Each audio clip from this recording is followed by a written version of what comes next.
সুপ্রিয় দর্শক, সবাইকে সাদর আমন্ত্রণ জানিয়ে শুরু করছি আমাদের আজকের আলোচনা।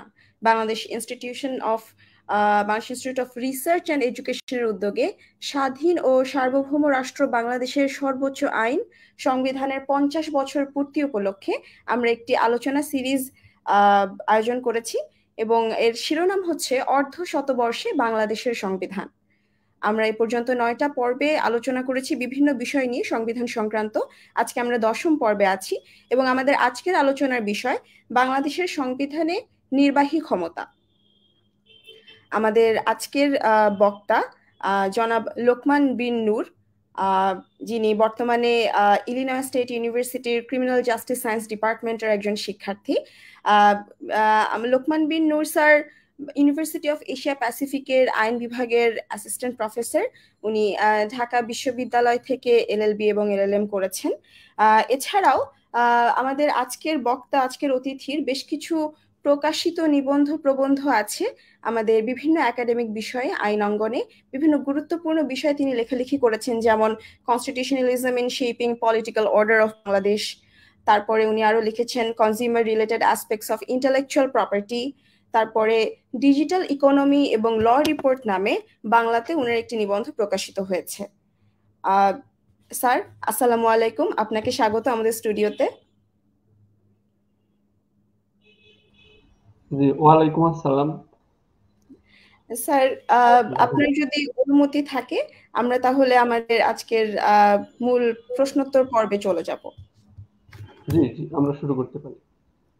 আমরা আলোচনাটা প্রশ্নোত্তর হিসেবেই প্রথমে রাখি। আসলে আমাদের বিভিন্ন প্রশ্ন থাকে, কিন্তু পরবর্তীতে আমরা আস্তে আস্তে আলোচনার দিকে আগাই, সেজন্য আমরা এটার নাম রেখেছি আলোচনা সিরিজ। সেই ক্ষেত্রেই আমাদের আজকের যে বিষয়, সেখানে আমার আপনার কাছে প্রথম প্রশ্ন, লিবারেল ডেমোক্রেটিক কনস্টিটিউশনালিজম কাকে বলে এবং এটা কি আসলে লিমিটেড গভর্নমেন্টের যে ধারণা সেটার উপরে দাঁড়িয়ে থাকে? এর অর্থটা আসলে কি? হ্যাঁ, এটা এটা আসলে অনেক বড় প্রশ্ন। বড় প্রশ্ন বলতে অনেক আলোচনা দরকার এরকম প্রশ্ন। তো প্রাথমিকভাবে আমরা সংবিধান সম্পর্কে পরিচিত বা কনস্টিটিউশনাল ল সম্পর্কে যতটা অ্যাওয়্যার থাকি, কনস্টিটিউশনালিজম বা সাংবিধানিকতাবাদ যদি আমরা বলি মতবাদ হিসেবে, সেটা সম্পর্কে একটু কম অ্যাওয়্যার। এবং সেই অ্যাওয়ারনেসটা বেসিক্যালি আমাদের এই লিবারাল কনস্টিটিউশনালিজম। তো এটার এটার মূল কথা হচ্ছে যে মানুষের লিবার্টি, সেগুলো সাংবিধানিক প্রক্রিয়ার মাধ্যমে সুরক্ষা দেওয়া। এটাকে আমরা যদি লিবার্টি না বলে আপনি রাইট বলেন বা অধিকার ভিত্তিক বলেন, এটা যেমন ফান্ডামেন্টাল রাইটস আছে কনস্টিটিউশনে, তো ইন্ডিভিজুয়ালের যে অধিকার বা রাইট, সেইগুলোকে আমরা যাতে রক্ষা করতে পারি বা সুরক্ষা দেওয়া যায় রাষ্ট্রের কাঠামোর মধ্যে, এবং সেজন্য যদি আপনি নিয়ম কানুন লিখে রাখেন, সে অনুযায়ী রাষ্ট্র চালান, তাহলে সেটাকে আমরা কনস্টিটিউশনালিজম বলতে পারি এবং একই সাথে সেটাকে লিবারাল কনস্টিটিউশনালিজম বলা যায়। এখন এইটাকে কনস্টিটিউশনালিজম এখানে বেশি একটা জরুরি প্রশ্ন আমার কাছে মনে হয়। কনস্টিটিউশনালিজম কি, এটা আমরা একটু বলেছি। আমরা যদি শব্দটাকে ভাঙি, যা আগেও বাংলায় কেউ কাজ করেছেন, এর আক্ষরিক অর্থ কনস্টিটিউট মানে তো গঠন করা। তো কনস্টিটিউট বা কি গঠন করে, সেটা রাষ্ট্র গঠন করা বা রাষ্ট্রের শাসন কাঠামোকে গঠন করা। তো এখন এই গঠনের মধ্যে, এই গঠনটা কেন দরকার হলো রিসেন্টলি কিংবা গত কয়েকশো বছরে, যাতে দুঃশাসন টাইরানি বন্ধ করা যায়। এবং টাইরানির সাথে ব্যক্তির অধিকারের সরাসরি একটা কন্ট্রাস্টিং সম্পর্ক থাকে। অথরিটারিয়ান সম্পর্কের সাথে ব্যক্তির অধিকার সবচেয়ে ভালনারেবল অবস্থায় থাকে। তো সেটাকে যদি আমি অধিকারের ভিত্তিতে রাষ্ট্রের কিংবা সরকারের হাত থেকে কিংবা সরকারের কাছ থেকে সুরক্ষা দিতে চাই, তখন সরকারকে অবশ্যই সীমিত হইতে হবে। তো এটা দুইটা ধারণা সম্পৃক্ত বা রিলেটেড, যে লিমিটেড গভর্নমেন্ট,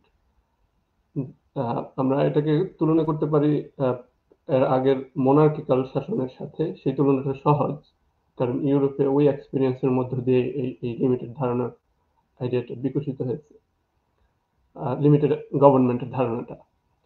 তো মোনার্কিক্যাল পাওয়ারে বা রাষ্ট্র কিংবা রাজা কিংবা রানী সে সর্বময় ক্ষমতার অধিকারী, মানে ঈশ্বরের ছায়া। ইভেন আমরা যদি এটা সুলতানি আমলও বলি তখনও আমরা এটা শুনেছি আর কি, সুলতান হচ্ছেন স্রষ্টার ছায়া। তো গড তার শ্যাডো দিয়ে রাষ্ট্র শাসন করেন, মানে এটা আসলে মেটাফরিক্যাল। বেসিক্যালি তার সর্বময় ক্ষমতার একটা প্রকাশ ঘটে ওই ধরনের রাষ্ট্রে। এখন সেই ক্ষমতাকে সীমিত না করলে মানুষের যে নিজেকে নিজে শাসন করার অধিকার, সেই অধিকারটাকে বাস্তবায়ন করা যাচ্ছে না। তো এখানে এই এই এই লিঙ্কটা তৈরি হচ্ছে আর কি, আমরা যেটাকে লিমিটেড গভর্নমেন্ট বলছি, লিমিটেড গভর্নমেন্ট ধারণার যে উৎপত্তি হয়েছে সেটা, আর এখনকার যে আপনারা যে প্রশ্নটা করলেন লিবারাল ডেমোক্রেটিক কনস্টিটিউশনালিজম, দুইটা একাকার, মানে একটা একটার সাথে সম্পৃক্ত। এখানে অবশ্য বেশি জোর দেওয়া হচ্ছে কনস্টিটিউশনালিজমের উপর, যখন আমরা লিবারাল ডেমোক্রেটিক কনস্টিটিউশনালিজম বলি। কিন্তু আসলে কনস্টিটিউশন ওকে লিবার্টির জন্য আর কি। আমরা আচ্ছা, আপনি এটার সাথে কি, ওকে, আমি আর এটা লম্বা করতে চাই না। আপনার যদি পরে আবার প্রশ্ন থাকে আমরা এখানে আবার আসতে পারবো। জি, আমরা এটা নিয়ে পরবর্তীতে আলোচনা করব। আমরা আজকে যে ব্যাপারটা নিয়ে আলোচনা করছি, আমাদের আজকের আলোচনার শিরোনাম যেটা নির্বাহী বিভাগ নিয়ে আমরা কথা বলবো, সেটা নিয়ে কথা বলতে গেলে কিন্তু আসলে ওই ক্ষমতার পৃথকীকরণ নীতির ব্যাপারটা চলেই আসে। আমি স্যার আপনার কাছে জানতে চাই যে ক্ষমতার পৃথকীকরণ নীতি অনুযায়ী ক্ষমতার বিভাজনটা কিভাবে হবে, এর কোনো আদর্শ মাপকাঠি আছে কিনা? আর যদি এই ক্ষমতার পৃথকীকরণ বা সেপারেশন অফ পাওয়ারের কনসেপ্টটা না থাকে, সেক্ষেত্রে নাগরিকের স্বাধীনতা কিভাবে বিপদগ্রস্ত হয়। মতেস্কো এই ব্যাপারে একটি তত্ত্ব দিয়েছেন, সেই তত্ত্ব সম্পর্কেও আমি আপনার কাছ থেকে জানতে চাই। আচ্ছা আচ্ছা, এটা তো মতেস্কোর যে স্পিরিট অফ লজ সেই বইয়ে আইডিয়াটা ধরা হয়, কিন্তু তারও আগে আইডিয়াটা আছে। বেসিক্যালি দুইটা প্রশ্ন তো অনেকগুলো প্রশ্ন একসাথে হয়ে গেছে। আমরা সেপারেশন অফ পাওয়ার যদি ধরি, সেপারেশনের কথাটা কিন্তু নতুন না একেবারে। আমাদের ধরেন মানে আমাদের চিন্তা তো বেশিরভাগ হলো পশ্চিমের চিন্তাধারা, এখন আমরা চলছি। তো আমরা সাবকন্টিনেন্টের ট্র্যাডিশন থেকে সেপারেশনকে ধরি না। আমাদের বইপত্র আমরা যা পড়েছি সেগুলো হচ্ছে গ্রেকো রোমান সিভিলাইজেশনের চিন্তা। তো সেক্ষেত্রে গ্রিকের সময়, মানে গ্রিকদের সময় থেকে যদি গ্রিকদের আপনার এরিস্টটলের নাম জানেন, মোটামুটি সবাই জানে। সো তার সময় থেকেই তো এই আইডিয়াটা আছে যে রাষ্ট্রের কাজকে ভাগ করে দেওয়া। আমি এটাকে ক্ষমতার ভাগাভাগির চাইতে কাজের ভাগাভাগি হইতে পারলে ভালো হইতো। মানে যদি এটা, মানে ধরেন একটা রাষ্ট্রের যতগুলো কাজ আছে, যেমন পুরনো আগের সময় একটা জরুরি কাজ হলো রাষ্ট্রের নিরাপত্তা, মানে ভিতরে বাইরে এটা ঠিক রাখা, ভিতরে শৃঙ্খলা আর বাইরে যুদ্ধ আক্রমণ এগুলো থেকে রাষ্ট্রকে রক্ষা করা। তো সেটা মানে রাষ্ট্রের খুবই জরুরি কাজ, ডিফেন্স যেটাকে আমরা বলি, কিংবা ইন্টারনালি ল অ্যান্ড অর্ডার। তো এইটা একটা কাজ। তারপরে মানুষের নিজেদের মধ্যে ঝগড়াঝাটি হলে তো সেখানে সেই বিরোধগুলোর মীমাংসা দরকার। ল অ্যান্ড অর্ডারের একটা এক্সটেনশন, বিচার, সেটা থাকতে হয়। তো তারপরে এই জিনিসগুলো কিভাবে করব, সেই জন্য আমাদের আইন বানানো দরকার হয়। মানে আমরা কোন কোন নিয়মের মাধ্যমে এগুলো করবো। এর মধ্যে তারপরে বন্টনের বিষয় আছে, কে সম্মান কতটুকু পাবে, মানে রাষ্ট্র কাকে কিভাবে রেওয়ার্ড দিবে, মর্যাদাটা কিভাবে বন্টিত হবে, কিংবা রিসোর্স কিভাবে বন্টিত হবে। তো এগুলো তো মানুষের একসাথে থাকলে, মানে রাষ্ট্র তো অনেক মানুষের একসাথে থাকা খুবই কমন ডেফিনিশন। রাষ্ট্রের যে উপাদানগুলো আমরা বলি, রাষ্ট্র হলো এমন একটা অবস্থা যেখানে মানুষ তাদের একটা একটা জনগোষ্ঠী কিংবা একদল মানুষ একটা নির্দিষ্ট গ্রুপ দ্বারা পরিচালিত হচ্ছে এবং তারা একটা জায়গায় আছে। তো জায়গা থেকে হলো আমরা টেরিটরির ধারণাটা পাই, মানুষটা আটকা আছে ওই জায়গাটায়।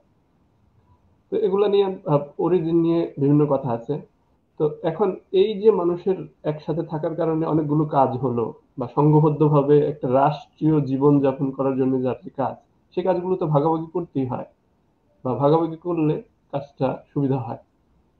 তো সেক্ষেত্রে সেখান থেকে ধরেন আমাদের সেপারেশন দরকার হয়, কিংবা রাষ্ট্র পরিচালনার কাজ থেকে যদি আমরা দেখি, তাহলে সেটা সেপারেশন দরকার হচ্ছে শুধুমাত্র জিনিসটাকে ভালোভাবে পারফর্ম করার জন্য হলো। আচ্ছা। কিন্তু দেখা গেছে এই ভাগাভাগিটা পরে আরো মন্তেস্কুর নতুন আর্গুমেন্টটা হলো যে এই ভাগাভাগিটা জরুরি শুধুমাত্র এই কাজের সুবিধার্থে না, মানুষের লিবার্টি রক্ষার সুবিধার্থে।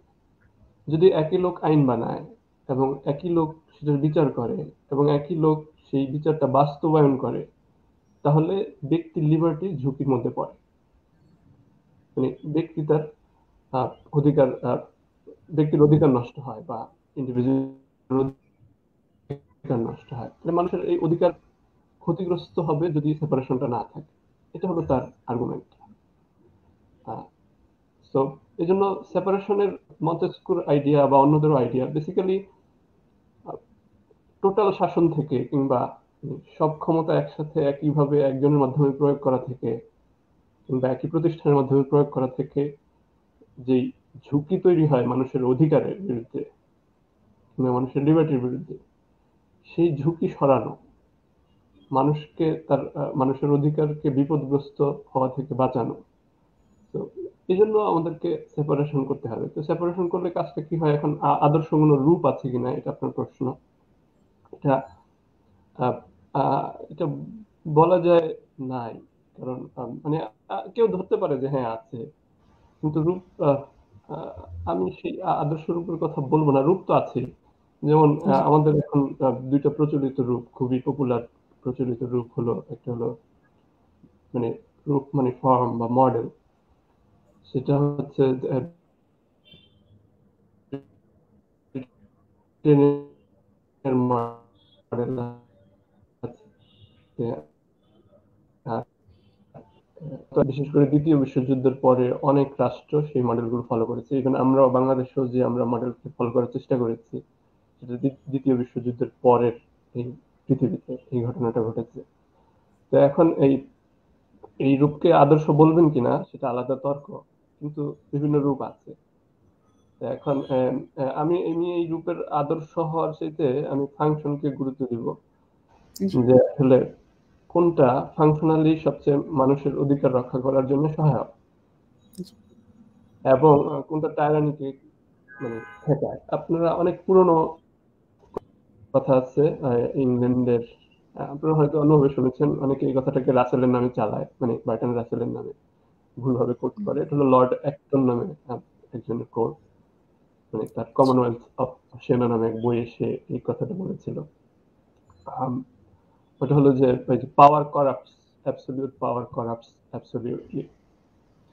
ক্ষমতা দুর্নীতিগ্রস্ত করে, চরম ক্ষমতা চরমভাবে দুর্নীতিগ্রস্ত করে। এখন দুর্নীতির যে আলাদা একটা কনভেনশন আমাদের এখনকার সময় তৈরি হয়েছে বা ধারণা, সেটা থেকে আলাদাভাবে বুঝতে হবে। মানে ক্ষমতা ক্ষতিগ্রস্ত করে আর কি। ক্ষমতা যদি বেশি হয়, তাহলে মানুষকে বেশিভাবে মানে অনেক বেশি ক্ষতিগ্রস্ত করে ফেলবে। এই জন্য ধরেন মানে থিওরিটিক্যালি সেপারেশন দরকার হতে পারে, কিন্তু জি।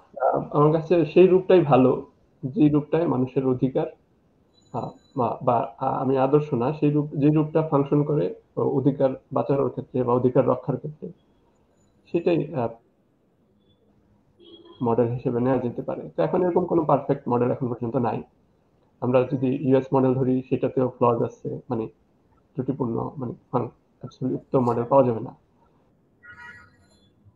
অথবা ইউকের মডেল, সেখানেও ঝুঁকি আছে, কিন্তু এরা এই দুইটা মডেলেতে হয়তো তুলনামূলকভাবে ব্যক্তির অধিকারের ক্ষেত্রে ঝুঁকিগুলো কম। তারা এক ধরনের ব্যালেন্স, মানে সেপারেশন না হোক, বা এক ধরনের ব্যালেন্স অফ পাওয়ার, কিংবা টাইরানির বিরুদ্ধে, অ্যাবিউজ অফ পাওয়ারের বিরুদ্ধে এক ধরনের চেক তারা তৈরি করতে পেরেছে। তো আহ, এই দুইটা মডেল, একটা প্রেসিডেন্সিয়াল ফর্ম অফ গভর্নমেন্টের, আরেকটা হলো পার্লামেন্টারি ফর্ম অফ গভর্নমেন্টে আমরা পাই। তো মডেল আছে, জি। আপনারা হয়তো এগুলো জানেন। কোন শব্দ দিয়ে ব্যবহার করবেন সেটা আবার আলাদা একটা তর্ক হয়ে যায়, যে সেপারেশন অফ পাওয়ার বলবেন নাকি ব্যালেন্স অফ পাওয়ার বলবেন। যেটাই বলেন, ফাংশনটা যদি দেখেন যে অ্যাবিউজ অফ পাওয়ার ঠেকানো এবং ব্যক্তির অধিকার রক্ষা করা, এই জন্য মডেল তৈরি করা যায়। এখন আমরা পরের প্রশ্ন যেতে পারি। ধন্যবাদ স্যার। আপনাকে যদি আমি উদ্ধৃত করি, একটু আগে আপনি যেটা বলছিলেন যে ক্ষমতা বেশি হয়ে গেলে আসলে মানুষের ক্ষতি হওয়ার সম্ভাবনাটাও বেশি হয়ে যায়।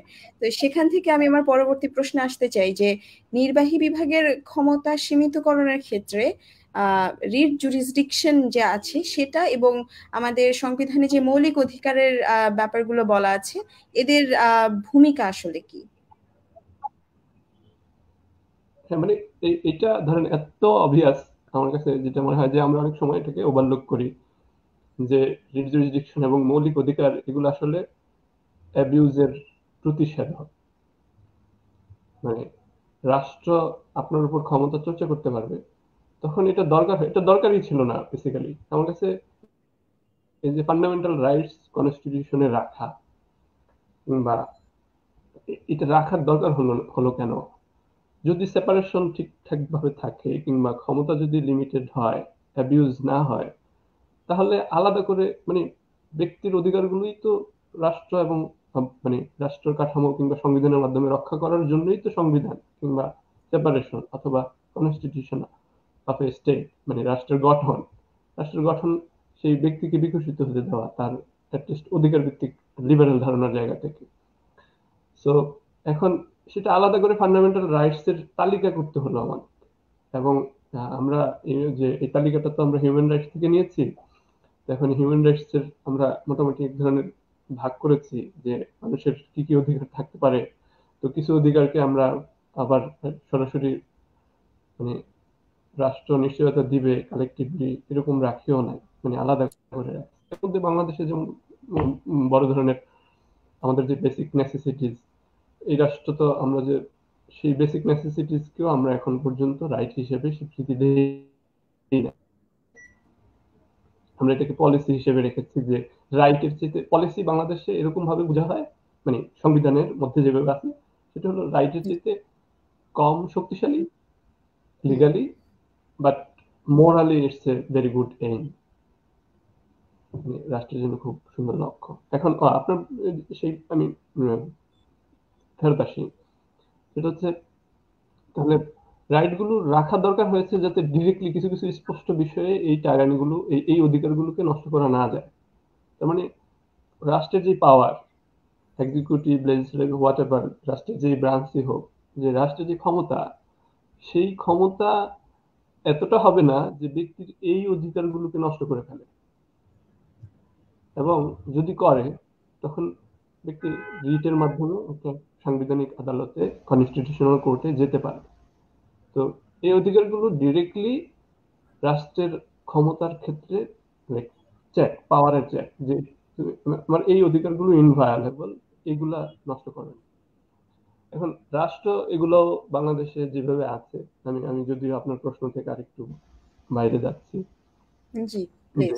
অনেকগুলো এই অধিকারগুলো অনেক ক্ষেত্রে সাবজেক্ট টু ল, এগুলা হলো জেনারেল ব্ল্যাঙ্কেট এক ধরনের ল এর কন্ডিশন দেওয়া আছে। আপনি যদি ফান্ডামেন্টাল রাইটস গুলোর সীমানাগুলো দেখেন, মানে কি কি লিমিট ফান্ডামেন্টাল রাইটস এর উপর আরোপ করা হয়েছে, তো সেগুলো আপনি হলো ওই দেখবেন যে প্রত্যেকটা অধিকারী প্রায় subject to law, subject to different condition. তো এই সীমানাটা এগুলো দরকার হয়তো। এগুলোর সীমানাটা দুই ধরনের সীমানা, একটা জেনারেল সীমানা তো আছে বাংলাদেশে, যে কোনো দেশেই, সেটা হলো ক্রিমিনাল ল, যে আপনার ফান্ডামেন্টাল রাইট কিংবা ব্যক্তির রাইট, অন্যদের রাইটকে আপনি সীমিত করেন ক্রিমিনাল ল এর মাধ্যমে। এখন ক্রিমিনাল ল যদি মোর সোসাইটি বেসড, আচ্ছা ওইদিকে ক্লিয়ার হয়, তখন আলাদা করে এই সাবজেক্ট টু দেওয়া দরকার ছিল কিনা আমি জানি না, অথবা আরো স্পেসিফিক করা যেত যে কি কি হার্ম করা যাবে না। বাট ইন জেনারেল আপনার প্রশ্নের উত্তর হলো যে ফান্ডামেন্টাল রাইটস সেটা হলো ব্যক্তির এক ধরনের রক্ষা কবচ টাইরানি বা অ্যাবিউজ অফ পাওয়ারের বিরুদ্ধে। তো একই সাথে এটা রাষ্ট্রের পাওয়ারের সীমানাও, যে রাষ্ট্র পাওয়ার খাটাবে কিন্তু ব্যক্তির এই অধিকারগুলোকে সে নষ্ট করবে না। যদি করে তখন রাষ্ট্র আবার নিজে এই আমরা যদি জুডিশিয়ারি একটা মেকানিজম যেখানে গিয়ে ব্যক্তি সেই তার অধিকার লঙ্ঘনের প্রতিকার চাইতে পারে, সেটা রিট জুরিসডিকশন হলো আমাদের দেশে আছে সিস্টেমটা। এটা যদি রিট জুরিসডিকশন সাধারণ একটা আইন হতো, ধরেন ফান্ডামেন্টাল রাইটস অ্যাক্ট অথবা হিউম্যান রাইটস অ্যাক্ট, যে এই অধিকার আছে এগুলো রাষ্ট্র লঙ্ঘন করবে না, এখন সেটা একটা কোর্টে বিচার হবে, সেটা রাষ্ট্র পক্ষ। তো আমরা এটাকে এক ধরনের সুপ্রিম বলে অন্য রকমের ব্যাপার আছে। আপনি যেটা শুরুতেই মানে ভূমিকার মধ্যে বলেছিলেন, কনস্টিটিউশন হলো supreme law of the land. এটা সুপ্রিম ল না হইলেও যে ভায়োলেট করা যায়, নষ্ট করা যায়, এই ধরনের ধারণাকে হয়তো কিছুটা উৎসাহিত করতে পারে। ধন্যবাদ স্যার। স্যার একটু আগে আপনি আরেকটা কথা বলছিলেন, আমার মনে পড়লো যে আপনি বলছেন ক্ষমতার পৃথকীকরণ না বলে বরঞ্চ আপনি কাজের পৃথকীকরণ নীতি বলতেই স্বাচ্ছন্দ্য বোধ করবেন। তো আমি একটু যদি ইতিহাসের দিকে ফিরে তাকাই, আমাদের মুক্তিযুদ্ধ চলাকালীন সরকারের মধ্যে যে ক্ষমতা বন্টন এবং তাজউদ্দিন আহমেদ সৈয়দ নজরুল ইসলাম জুটির মধ্যে যে ক্ষমতা বন্টন, এর মধ্যে আপনার কাছ থেকে আমরা একটি তুলনামূলক আলোচনা চাই। এটা আমি আপনাকে খুব ভালো বিস্তারিত উত্তর দিতে পারবো না, কারণ এই বিষয়ে আমার পড়াশোনা ধরেন হইলো মূলধারা 71 পর্যন্ত, মানে মুক্তিযুদ্ধকালীন সরকার নিয়ে আলাদা করে বিস্তারিত পড়াশোনা করলে তখন কিন্তু এটা কিছু অনুমান অনুমান না। একটা তো হলো যে এই বিষয়টা হলো ওই সময় সরকারটা একটা জরুরি অবস্থাকালীন সরকার। মানে আমরা পরে ইমার্জেন্সি দেখেছি, বাংলাদেশ ইমার্জেন্সি জারি হয়েছে, কিন্তু বাংলাদেশ রাষ্ট্রটা তো যখন তৈরি হয় বা আমাদের রাষ্ট্র যখন কনস্টিটিউট করে বা ঘোষণা করে, তো ওইটা হলো ওই ফরমেশন পিরিয়ডটা, মানে এবং ওইটা খুবই আমরা ইমার্জেন্সি একটা সময় চলেছিল, একটা ট্রানজিশনাল পিরিয়ড। লিগালি বা কনস্টিটিউশনালি একটা ধারাবাহিকতা, এমনকি আমরা ধরে নিতে পারি 26 মার্চ পর্যন্ত ছিল সেটা পাকিস্তান রাষ্ট্র। এখন তারপর দিন থেকে আপনি সেটাকে বাংলাদেশ রাষ্ট্র বলছেন, এখন সেটাকে কনস্টিটিউট করতে হচ্ছে। তো এটা একটা বেয়ার বোন কোন রকম মানে তারপরে ওনাদের দূরদর্শিতা ছিল, ওনারা হলো এই যে 10ই এপ্রিলে যেটা ঘোষণাটা, অস্থায়ী একটা সরকার গঠন করা, এটা স্থায়ী সরকার না, এবং স্বাধীন রাষ্ট্র আনুষ্ঠানিকভাবে ঘোষণা দেওয়া, সেখানে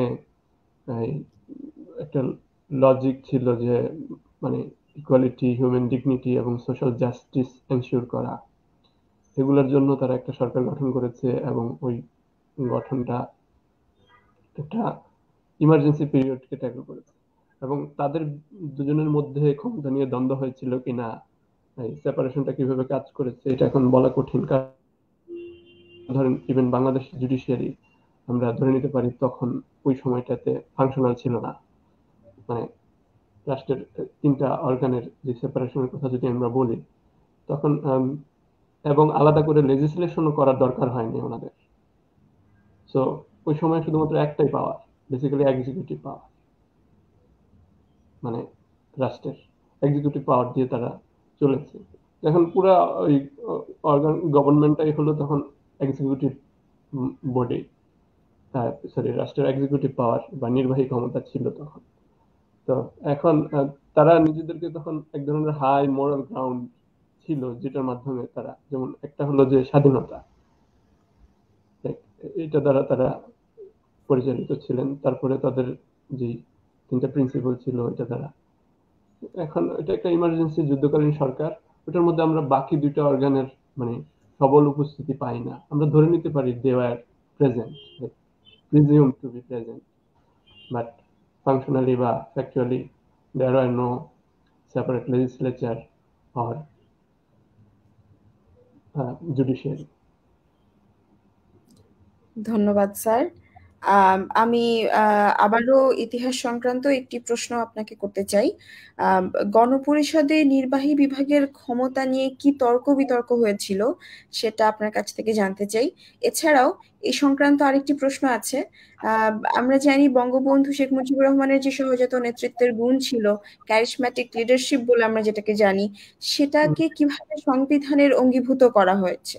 এবং আমরা আরো জানতে চাই যে এই যে প্রধানমন্ত্রীর পদের এত ক্ষমতা দেওয়া হয়েছে আমাদের সংবিধানে, সেটা কি এই কারণেই দেওয়া হয়েছে?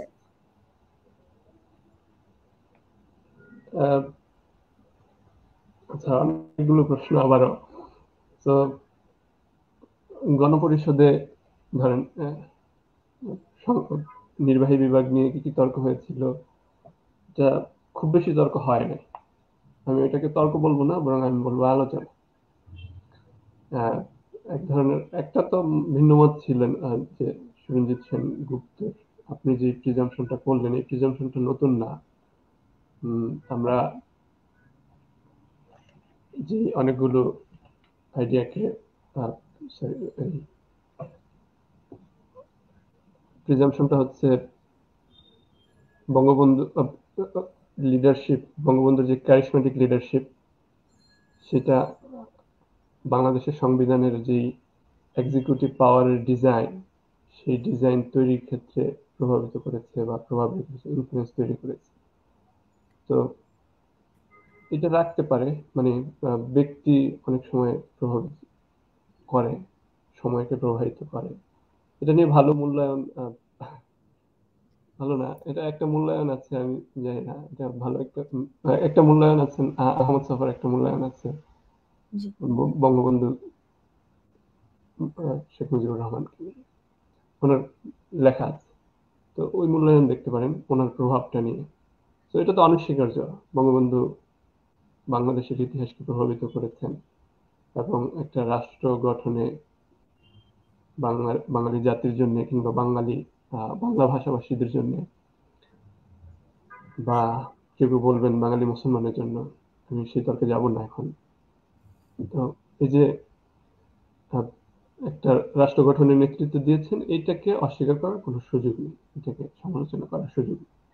কিন্তু আমাদের সেই অর্জনটার পরে আমরা যখন সংবিধান গঠন করি বা রাষ্ট্রে এক্সিকিউটিভ পাওয়ারের ডিজাইন তৈরি করি, তখন সাধারণত কি থাকে, সাধারণত প্রিভিয়াস এক্সপিরিয়েন্স থেকে, মানে টাইরানির পুরনো এক্সপিরিয়েন্স থেকে মানুষ প্রিন্সিপাল বানায়, এটা প্রভাবিত করে।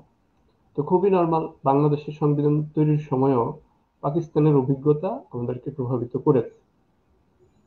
এখন সেই পাকিস্তানের অভিজ্ঞতা থেকে, যেমন একটা খুব কমন উদাহরণ হচ্ছে আর্টিকেল 70 বা 70 অনুচ্ছেদ। এখন এই 70 অনুচ্ছেদ কেন নেওয়া হয়েছে? এর আগে একদিনে এরকম ঘটনা ঘটেছে পাকিস্তানে যে একদিনে কয়েকবার সরকার পরিবর্তিত হয়ে যাচ্ছিল, সংসদে মারামারি হয়ে পরে একজন স্পিকার মারা গিয়েছে, চেয়ার ছুড়ে মারা হয়েছিল স্পিকারকে। তো এখন এই যে একদিনে সরকার, এখন যেমন ব্রিটেনে যেমন কিছুদিন আগে অনেকগুলো, মানে গত 5-6 বছরে তাদের 5-6 জন সরকার প্রাইম মিনিস্টার দরকার হলো। তো এখন পাকিস্তানের এক্সপিরিয়েন্স থেকে আমরা তখন আর্টিকেল 70 নিয়ে, যাতে ফ্লোর ক্রসিং না করতে পারে, এক দলের পার্লামেন্টারিয়ানরা অন্য দলে যোগ দিয়ে সরকার পাল্টে ফেলতে না পারে, সেটা আমরা ত্যাগ করার জন্য আর্টিকেল 70 নামে একটা মেডিসিন বের করলাম, সমাধান বের করলাম। এটা কিন্তু, এটা আমরা এই কারণে উদাহরণটা এটা যে অতীতের অভিজ্ঞতা, অতীতের টাইরানি কিংবা অতীতের আপনার যে খারাপ এক্সপেরিয়েন্স, সেগুলো থেকে রাষ্ট্র গঠন করার সময়, ট্রায়াল এন্ড এরর যেটা বলছে, রাষ্ট্রের কাঠামো গঠন করার সময়, ক্ষমতা গঠন করার সময়, নিয়ম নীতি ঠিক করার সময়, সেগুলো আমরা অতীতের অভিজ্ঞতা থেকে নেই। কিন্তু আমার কাছে মনে হচ্ছে যে একই অভিজ্ঞতা আমরা কিন্তু এক্সিকিউটিভ পাওয়ার কেমন হবে সেইটা নির্ধারণ করার ক্ষেত্রে নেই না। আমরা যতটা মনোযোগী ছিলাম বা সংবিধান ওই সময় গঠন করার ক্ষেত্রে, নির্বাহী ক্ষমতা গঠন করার ক্ষেত্রে ফ্লোর ক্রসিং নিয়ে যতটা মনোযোগ ছিল, ঠিক সেরকম ডিটেইল মনোযোগ যদি নির্বাহী ক্ষমতার অপপ্রয়োগ পাকিস্তান আমলে যেভাবে হয়েছে, সেইগুলোর ক্ষেত্রে দেখা হতো, তাহলে তো নির্বাহী ক্ষমতার ডিজাইনটা অন্যরকম হতো। এবং সেই ডিজাইনের ক্ষেত্রে যেমন এটা আপনারা ডক্টর কামাল হোসেনের বক্তৃতাও পাবেন, উনি এখানে বলেছেন, যেমন একটা ছিল যে ক্যাবিনেটের মানে ক্ষমতাটা ক্যাবিনেট প্রয়োগ করবে, আর্টিকেল 55 ক্লাস 2, যে এখন আছে হলো রাষ্ট্রের সব ক্ষমতা প্রাইম মিনিস্টার প্রয়োগ করবে, তখন এটা প্রপোজালটা ছিল ক্যাবিনেট প্রয়োগ করবে। এবং এমনকি আমাদের অন্য এই পার্শ্ববর্তী রাষ্ট্র ভারতেও এটা আছে যে পাওয়ারটা আসলে all power, executive power belongs to the cabinet, কিন্তু আমাদের হলো এটা প্রাইম মিনিস্টার হয়ে গেল। তো এই যে ক্যাবিনেট ড্রাফট আকারে ছিল, পাস হওয়ার সময় সেটা প্রাইম মিনিস্টার হয়ে গেল, এই যে একটা ফ্রেজ চেঞ্জ হয়ে ক্ষমতা একজনকে দেওয়া হলো, এটাই আমার কাছে মনে হচ্ছে যে হ্যাঁ, ব্যক্তির ইনফ্লুয়েন্স, মানে বঙ্গবন্ধুর যে একটা ইয়ে আছে গ্র্যান্ডিয়র, মানে বিরাট ব্যাপার, ক্যারিশমা আমরা যদি বলি, চার্ম, সেটা এই কনস্টিটিউশন মেকারদেরকে প্রভাবিত করেছে।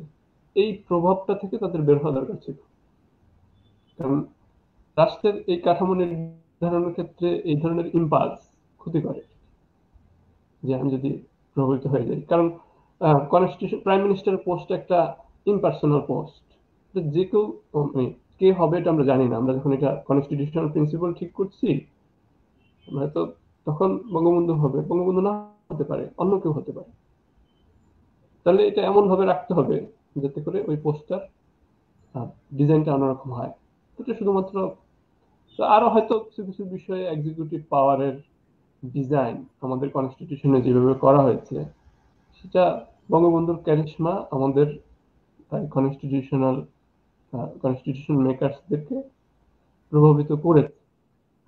এবং এটা আমার কথা না হিসেবে অন্য অন্য অনেকেই এটা হয়তো বলবেন আর কি, যে এখন এই প্রভাবটা আমাদেরকে খুব উপকার করে নাই আমরা বলতে হবে, এবং সেই ডিজাইনটাও পরবর্তীতে আর থাকে না। এই জন্য আমরা, ওকে, আমি জানি না আপনার প্রশ্নের পুরোপুরি কতটুকু উত্তর দিয়েছি। জি, ধন্যবাদ স্যার, আমরা আপনার উত্তরটা পেয়েছি। আমি জানতে চাই যে আপনার একটি প্রকাশিতব্য লেখায় আপনি যে প্রধানমন্ত্রীকে সর্বময় ক্ষমতার অধিকারী বলেছেন, এটির ব্যাখ্যা আসলে কি আপনার দৃষ্টিভঙ্গি থেকে জানতে চাই। এবং ব্রিটেনে এবং দক্ষিণ এশিয়ার অন্যান্য দেশগুলোতে এই প্রধানমন্ত্রীর পদের ক্ষমতা কতটুকু আসলে? হ্যাঁ, এটা আগের কথায় ধরেন কিছুটা এসছে আমাদের। তো বাংলাদেশে এটা হলো সংবিধান শুরু করার জন্য আপনার সংবিধান যদি আপনার সুপ্রিম ল হয়, কিংবা ওই যে পাওয়ার কনস্টিটিউট করার ডিভাইস বা পাওয়ার এক্সারসাইজ করার রুলস হয়, বা গ্রামার অফ লিবার্টি হয়, ওকে। তো সেই আমাদের কনস্টিটিউশন পড়া শুরু করবেন কোত্থেকে? অনেকে হলো আর্টিকেল 7 থেকে পড়া শুরু করে। তো আর্টিকেল 7 হলো আনুষ্ঠানিকভাবে প্রিন্সিপাল আকারে সুন্দর, ভালো কথা। হ্যাঁ, এটা এটা এক ধরনের মোরাল জাস্টিফিকেশন, যেটা আমরা এখন প্রেজেন্সটা পাই না আর্টিকেল 7। আর্টিকেল 55 ক্লজ 2 থেকে বাংলাদেশের সংবিধান পড়া শুরু করতে পারে। মানে এই একটা প্রিন্সিপালই হলো বাংলাদেশের সংবিধানে চলে। বাকিগুলো নিয়ে অনেক সময়, মানে সরি, আমি এগুলো অনেক ধরেন আমার এক্সাজারেশন আছে আমার কথায়, বাড়ায় বলতেছি হয়তো বলার কারণ। স্যার, তো আমরা কিন্তু আসলে, আপনি একটু ইন্টারাপ্ট করছি, আমি দুঃখিত। জি ওই জি যে জি, আপনার উক্তির ব্যাখ্যাটাই আপনার দৃষ্টিভঙ্গি থেকেই চাইছি। হ্যাঁ হ্যাঁ হ্যাঁ হ্যাঁ। তো তো আর্টিকেল 55 ক্লজ 2 তে বলা আছে যে রাষ্ট্রের সব নির্বাহী ক্ষমতা এ, প্রধানমন্ত্রীর উপর ন্যস্ত হবে, তার কর্তৃত্বে প্রয়োগ হবে বা তার অনুমতি ক্রমে প্রয়োগ হবে। তো এটাকে আমি বলছি যে হ্যাঁ, এটা অমনিপটেন্ট প্রাইম মিনিস্টার। আমাদের কনস্টিটিউশনে পদটা মানে সব ক্ষমতা একজনের কাছে দেয়া আছে। তা আমার মূল প্রশ্নটা আসলে অন্যরকম ছিল, আমি যখন এটা লিখতে চাই যে কি কি লিমিট আছে। ধরেন আর্টিকেল 55 ক্লজ 2 তে কি কি সীমানা আছে, রাষ্ট্রে নির্বাহী ক্ষমতার সীমানা কি। তো সেখানে একটা সীমানার কথা আমরা বললাম, যেমন ফান্ডামেন্টাল রাইটস একটা সীমানা, তো আমার কাছে মনে হচ্ছে যে অনেক অসীম ক্ষমতা। বেসিক্যালি ইভেন সেপারেশন অফ পাওয়ার থাকার পরেও ব্রিটেনের কনস্টিটিউশন নিয়ে হয়তো কেউ বলছিলেন যে রোমান শাসকরা কিংবা রোমান এম্পায়াররা কিংবা আগের অনেক শাসকরা তারাও হলো ঈর্ষা করবে যে একজন প্রধানমন্ত্রী লিগালি যত ক্ষমতা এক্সারসাইজ করতে পারে। মানে এখন মডার্ন কনস্টিটিউশনালিজমের ভিতরে একজন প্রধানমন্ত্রীর যে পাওয়ার, সেই পাওয়ার আগেরকার খুব লড়াই সংগ্রাম করে অনেক যুদ্ধ করে যারা ক্ষমতা পাইতো সেই সমস্ত রাজাদেরকেও খুব ঈর্ষান্বিত করতে পারে এত ক্ষমতা। তো এখন বাংলাদেশে হলো তার চেয়ে আবার আরেকটু বেশি। এটা হলো ডিজাইনের সমস্যা। এটা এমন না যে হলো বর্তমান সরকার এসে এটা বানিয়েছে। এটা সেই 1972 সালে সংবিধানের জন্ম থেকে এই ডিজাইনটা এরকম করা আছে। এখন এই ডিজাইন এগুলার জন্য অবশ্য আমরা বলবো যে এগুলার কিছু চেক করার কিংবা এগুলোকে লিমিট করার জন্য কিছু মেকানিজম ছিল। সেই মেকানিজম গুলো আমাদের এখানে একটু দুর্বল। ধরেন এই যে রুলস অফ বিজনেস আছে, যে এক্সিকিউটিভ ক্ষমতা বন্টনের কার কি কাজ এটা যে বন্টন করা হবে। সো এই রুলস অফ বিজনেসেও ধরেন প্রধানমন্ত্রীর এক ধরনের ব্ল্যাঙ্কেট ক্ষমতা আছে রুলস অফ বিজনেসকে মোটামুটি চেঞ্জ করে। তাহলে ইন্টারনালি এক্সিকিউটিভ পাওয়ারটা খুবই মানে ব্ল্যাঙ্কেটলি একজনকে দেওয়া, মানে একটা পদের জন্য দেওয়া। আর রুলস অফ বিজনেসের বাইরে যদি আমরা বলি, আমাদের যে পলিটিক্যাল পার্টিস গুলোর মধ্যে, sorry external to the constitution, সংবিধানের বাইরে এই নির্বাহী ক্ষমতার চেক আছে। যেহেতু আমাদের এখানে ডেমোক্রেসি বা রিপ্রেজেন্টেটিভ ডেমোক্রেসি, তো সংবিধানের বাইরে থেকে চেক হলো একটা বড় চেক হলো পলিটিক্যাল পার্টি। এখন আমাদের পলিটিক্যাল পার্টি নিজেদের মধ্যে নীতিগত ভাবে কোনো ডেমোক্রেটিক কালচার, মানে নীতি আছে হয়তো কিন্তু ডেমোক্রেটিক কালচার প্র্যাকটিস নাই। তাহলে এই জন্য যে পলিটিক্যাল পার্টি থেকেও যে আপনার ওই চেক আসবে সেটা আসলে কঠিন। আবার আমাদের এখানে যেমন হলো এখন পরিবারতান্ত্রিক এক ধরনের রাজনীতি দীর্ঘদিন ধরে চলেছে মোটামুটি বাংলাদেশে। তো ওই পরিবারতান্ত্রিক রাজনীতির কারণে ওই পলিটিক্যাল পার্টির মধ্যে আসলে ডেমোক্রেসি সম্ভব কিনা সেটাই হলো এখন একটা বড় প্রশ্ন হচ্ছে, যে আসলে পরিবার মানে দুটো তো একসাথে চলবে না। আপনার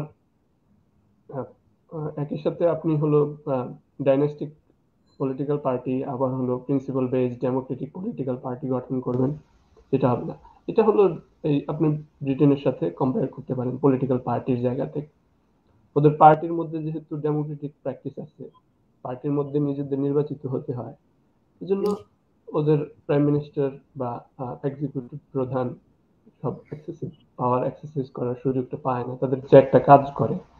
আমাদের যে বাংলাদেশ কনস্টিটিউশন কিছু মেকানিজম রাখা হয়েছিল, ধরেন বলা হচ্ছে নো কনফিডেন্স মোশন, তো এটা তো পুরা এক্সিকিউটিভ মানে একসাথে পুরা ক্যাবিনেট চলে যাবে, একজন থাকবে না। আবার আরেকটা মেকানিজম আছে যেমন হচ্ছে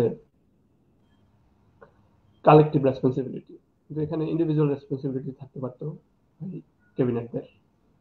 তো এখানে রেসপন্সিবিলিটিটা এমন ভাবে আছে যেটা আসলে ইফেক্টিভলি এক্সিকিউটিভ পাওয়ারকে চেক করতে পারে না। তো এই কারণে বলা যেতে পারে যে এটা আসলে মানে অমনিপটেন্ট কাইন্ড অফ। আর তারপরেও কিছু লিমিট আছে, যেমন লিমিট আছে বাংলাদেশের মতো রাষ্ট্রে অনেক ধরনের লিমিট থাকে, এক্সটার্নাল লিমিট। আর এখন যেমন আমাদের এখানে সংবিধান নিজেই একটা লিমিট, যে যাই করি সংবিধান অনুযায়ী করতে হবে। কিন্তু যদি জুডিশিয়ারি খুবই ইন্ডিপেন্ডেন্ট না থাকে বা শক্তিশালী না থাকে, তখন জিনিসগুলো সংবিধান অনুযায়ী করা হচ্ছে কিনা সেটাও যাচাই করার সুযোগ থাকে না। ধরেন আমরা যদি বলি যে কোভিড এর সময় মানে 2020 সালে আমরা এক ধরনের, জি আমি কি আগাবো না আপনি কিছু বলতে চান? জি স্যার বলেন। হ্যাঁ, কোভিড এর সময় আমাদের একটা জরুরি অবস্থার মতো সিচুয়েশন ছিল। তো এটা মুখে মানে জরুরি অবস্থা বলা হয় নাই, কাইন্ড অফ সদ্য জরুরি অবস্থা, কারণ জরুরি অবস্থার প্রতি বাংলাদেশের শাসকদের খুব ভালো অভিজ্ঞতা নাই। পছন্দ করে না, বর্তমান সরকার ধরেন জরুরি অবস্থা পছন্দ করে, কিন্তু এই অপছন্দের কাজটাই আবার করতে হচ্ছে, বাট করেছে ধরেন খুবই ইনএফিসিয়েন্টলি। আমরা যদি বলি ইনএফিসিয়েন্টলি বলতে কোনো কনস্টিটিউশনালি এটা প্রবলেমেটিক ছিল আমার কাছে মনে হয়, কারণ ওই সময় যে জিনিসগুলো ছিল ওইটা রুলস রুলস অফ বিজনেস অনুযায়ী এটা হলো পাবলিক হলিডে ঘোষণা করা হয়েছে। এখন পাবলিক হলিডে ঘোষণা করার মাধ্যমে সরকারি অফিস টফিস বন্ধ করা হলো, এবং এই সেটার মাধ্যমে হলো আপনি একটা মহামারীর সিচুয়েশনে এক ধরনের জরুরি অবস্থা চালানো হলো আর কি। এখন এটা তো আসলে এক ধরনের হেলথ ইমার্জেন্সি। তো এখন বাংলাদেশের কনস্টিটিউশনে তো ইমার্জেন্সি ইম্পোজ করার জন্য health is not a ground, যে গ্রাউন্ডে বাংলাদেশে ইমার্জেন্সি আরোপ করা যায় সেখানে health is not a ground. তো এই জন্য হয়তো এরকম একটা মেকানিজম নিয়েছে, কিন্তু এই ধরনের সিচুয়েশন অ্যাভয়েড করার জন্য কনস্টিটিউশন অলরেডি রেমেডি ছিল। ধরেন আমাদের ordinance making power of the president, অথবা ওই সময় তো পার্লামেন্ট ইয়েতে ছিল, মানে চলছিল, তাহলে পার্লামেন্টে একটা আইন বানানো যেত যে এই মহামারীকালীন আমরা কি কি মেকানিজম নিচ্ছি এটা। তা ওইখানে তাহলে এটাকে একটা মানে প্রেসিডেন্ট মানে সংবিধানের সরাসরি যে সিস্টেমগুলো আছে সেগুলোকে ব্যবহার করা হলো না, প্রেসিডেন্টের অর্ডিন্যান্স মেকিং পাওয়ারও ব্যবহার করা হলো না, অথবা পার্লামেন্টের লেজিসলেটিভ পাওয়ারও ব্যবহার করা হলো না। ব্যবহার করা হলো একটা অ্যাডমিনিস্ট্রেটিভ টুল, এবং সেই টুলটা অস্পষ্ট ভেগ, আপনার আসলে জিনিসগুলো আছে কি আছে না, লকডাউন দিচ্ছে বলছে লকডাউন, কিন্তু কিসের ভিত্তিতে? তো এগুলো অনেকগুলো লিগাল কনফিউশন ছিল। তো এখন জুডিশিয়ারি বা ইন্ডিপেন্ডেন্ট জুডিশিয়ারি যদি থাকে তাহলে এই কাজগুলোকে রিভিউ করা যায়, বা জুডিশিয়ারি ইন্ডিপেন্ডেন্স আরো যদি বেশি হয়। তা আমাদের এখানে রিভিউ গুলো হয় দেরিতে, যাতে ঘটনা ঘটে যায় তারপরে হতে হয়, হয়তো এটা রিভিউ ভবিষ্যতে হবে। ধন্যবাদ স্যার। আমি এই আলোচনার মাঝখানে একটু আমাদের ফেসবুক লাইভের দর্শকদের বলি, আপনাদের যদি আমাদের এই আলোচনা সম্পর্কে কোনো প্রশ্ন থাকে, স্যারকে যদি কোনো প্রশ্ন করতে চান আমাদের আজকের আলোচনার বিষয়ে সম্পৃক্ত, সেক্ষেত্রে আপনারা কমেন্টে আপনাদের প্রশ্ন বা মতামত রেখে যেতে পারেন। আমরা অবশ্যই সেগুলো অনুষ্ঠানের শেষ অংশে গিয়ে আলোচনা করব। স্যার, আমি পরের প্রশ্নে চলে যাচ্ছি। ক্ষমতার যে পৃথকীকরণ হয়েছে বিভিন্ন জায়গায়, মার্কিন একটা মডেল আছে, ব্রিটেনে আরেকটা মডেল আছে। তো আপনি বলছেন যে বাংলাদেশ না ইয়াঙ্কি মডেল না ইঙ্গো মডেল অনুসরণ করে, এরকম একটা কথা। তো এখন আসলে মানে খুব অদ্ভুত একটা প্রশ্ন আমি আপনাকে করতে যাচ্ছি স্যার, বাংলাদেশ কি তবে আসলে এখন বঙ্গ মডেল অনুসরণ করছে? কি হচ্ছে আসলে, আপনার কাছ থেকে জানতে চাই। হ্যাঁ, মানে এটা ধরেন আপনি যদি থিওরাইজ করে ফেলেন যে বঙ্গ model of separation of power, তাহলে হয়তো আমরা এটা নিয়ে পরে ফার্দার আলোচনা করতে পারি যে বঙ্গ মডেল নামে একটা মডেল আছে, কিন্তু এরকম কোনো থিওরি এখন পর্যন্ত নাই। কিন্তু আমরা যদি আপনি বাকি যে দুইটার কথা বললেন ওই দুইটা হলো অলরেডি থিওরাইজড, মানে এটার একটা ন্যারেটিভ আছে, থিওরাইজ করা আছে জিনিসটা, এবং সেজন্য হলো আমরা ওইগুলোর রেফারেন্স নিতে পারছি অ্যাটলিস্ট কনস্টিটিউশনাল ল লিটারেচারে, পলিটিক্যাল থিওরিতে এগুলো আপনি পাচ্ছেন। তো আমার এটা মনে হচ্ছে যে বাংলাদেশ যখন ধরেন এটা তো ক্লিয়ারলি যখন সংবিধান গঠন করে ওই তর্কের সময় আলোচনায় এটা এসেছে, আমরা যে মডেলটা এখন আছে এক্সিকিউটিভ পাওয়ারের কিংবা রাষ্ট্রের গভর্নমেন্টের ফর্ম যেটা যে রূপটা আছে সেটা হচ্ছে ওয়েস্টমিনিস্টার ফর্ম অফ পার্লামেন্ট, ঠিক আছে? So form of government British model, এটা পার্লামেন্টের মডেল। তারপরে আমরা যদি ক্ষমতার সেপারেশন অফ পাওয়ারও বলি সেটারও কাছাকাছি হলো, যেহেতু এটার সাথে মোটামুটি কাছাকাছি ব্রিটিশ মডেল। তো এখন ডেলিভারেটলি আমরা ওই সময় তো যে ইয়ের সময় সংবিধান রচনা করার সময় কনস্টিটিউশন অ্যাসেম্বলিতে বলা হয়েছে যে এক্সিকিউটিভ পাওয়ার যদি আমেরিকান মডেলে হয় তাহলে এটা প্রেসিডেন্টের অনেক এক্সেসিভ পাওয়ার থাকে, এটা অ্যাবিউজিভ হয়, এই জন্য প্রেসিডেন্সিয়াল ফর্ম অফ গভর্নমেন্ট আমাদের ক্ষতি করবে কাইন্ড অফ।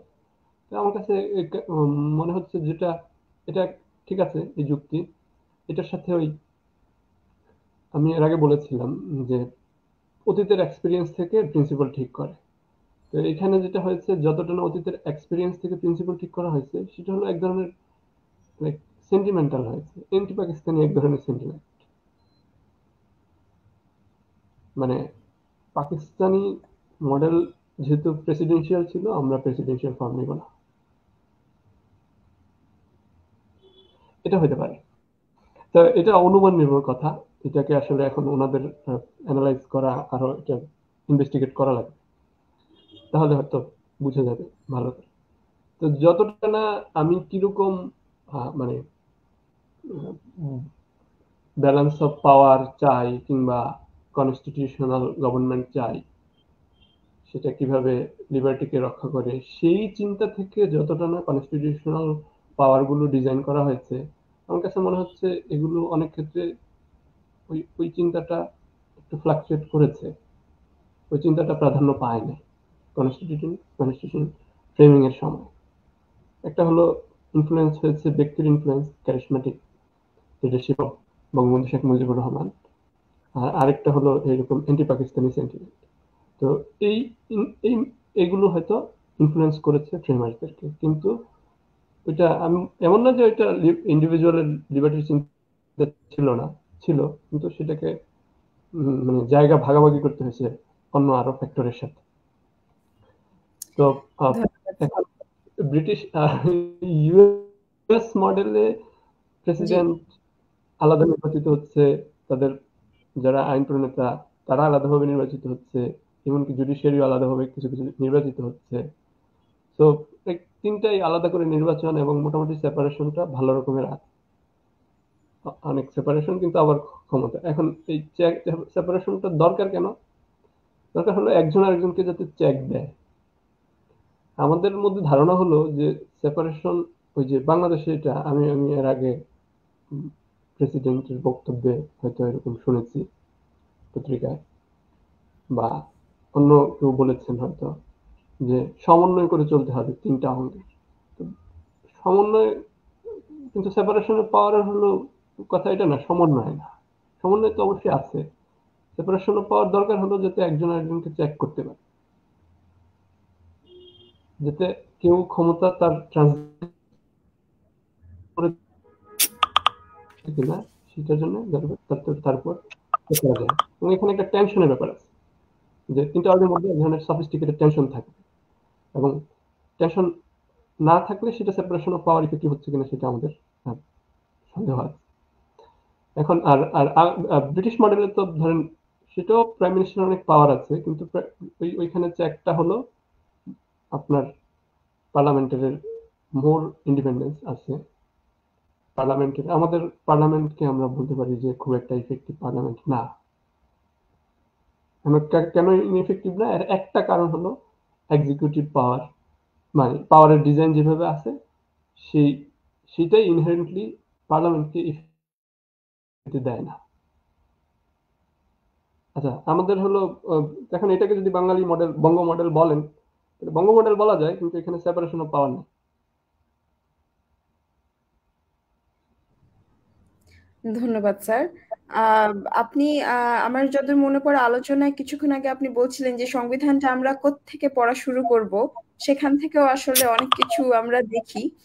সেটা নিয়ে আমার পরবর্তী প্রশ্ন, কারণ আমরা যদি একটু খেয়াল করি, আমরা অন্য দেশের সংবিধানের দিকে যদি তাকাই, যে যেমন মার্কিন সংবিধানের দিকে যদি আমরা দেখি যে সংসদের ক্ষমতা কিরকম হবে, এর কি ধরনের এক্সটেন্ট থাকবে, কতদূর পরিধি পর্যন্ত সংসদের ক্ষমতা থাকবে, সেটা নিয়ে, সেই বর্ণনা নিয়ে শুরু হয়েছে তাদের সংবিধান, ইউএস এর সংবিধান যেটা। কিন্তু আমরা যদি স্যার আপনার কথার দিকে যাই, তাহলে সরাসরি বলতে হয় যে বাংলাদেশে শুরু হয়েছে সংবিধানটা আসলে নির্বাহী বিভাগের ক্ষমতা বর্ণনার মাধ্যমে। এটি কি ইঙ্গিতবাহী কোনো কিছু? এটা কি কোনো কিছুর দিকে ইঙ্গিত করে, বা এটা থেকে কি আমরা অন্য কোনো ব্যাখ্যা পাই?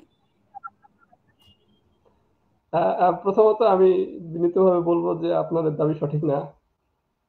এটা ইয়ে দিয়ে শুরু হয় নাই, এই আমাদের এক্সিকিউটিভ পাওয়ারের বর্ণনা দিয়ে শুরু হয়নি। সংবিধান শুরু হয়েছে খুব সুন্দরভাবে, সেটা হলো প্রিয়াম্বল দিয়ে শুরু হয়েছে, তারপরে fundamental principles of state policy দিয়ে শুরু হয়েছে, তারপরে ফান্ডামেন্টাল রাইটস আছে, দেন এক্সিকিউটিভ এই and legislature and জুডিশিয়ারির কথা বর্ণনা আছে।